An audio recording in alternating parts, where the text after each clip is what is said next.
July মাহত আৰু এটা আমি এডভাৰটাইজ ওলাব খুজিছোঁ য'ত 22,776টা পোষ্ট থাকিব। তাৰমানে অভাৰলেপিং ৱেটিং লিষ্ট যিটো আপোনালোকে মাজে মাজে কৈ থাকে যে 1 লাখ নহ'ব, চৰকাৰৰ পুঁজি নাই কাৰণে 1 লাখ দিয়া নাই, এই গোটেই সম্ভাৱনা নাকচ কৰি কোনোবা যদি মাজত চাকৰি পাই চাকৰি এৰিও গৈছে, সেই গোটেইবিলাক কাভাৰ কৰি আমি 22,765টা পদৰ এডিশ্যনেল আমি এডভাৰটাইজমেণ্ট উলিয়াবৰ কাৰণে সিদ্ধান্ত গ্ৰহণ কৰিছোঁ।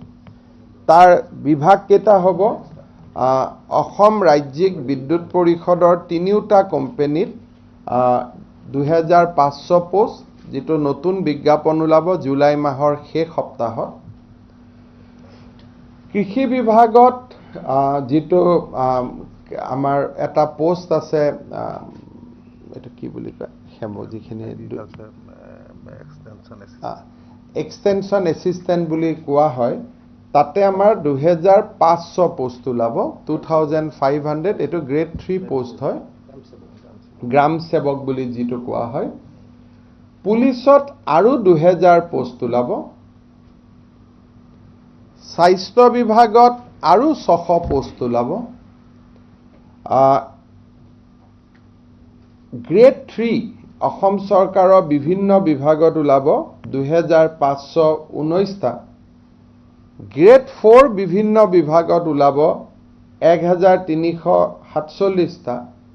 পঞ্চায়ত এণ্ড গ্ৰামোন্নয়ন বিভাগত পঞ্চায়ত ছেক্ৰেটাৰীকে আদি কৰি বিভিন্ন পদত ওলাব 1,000টা।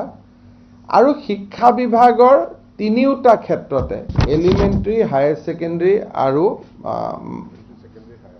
হায়াৰক লৈ আৰু পোষ্ট ওলাব 10,219টা।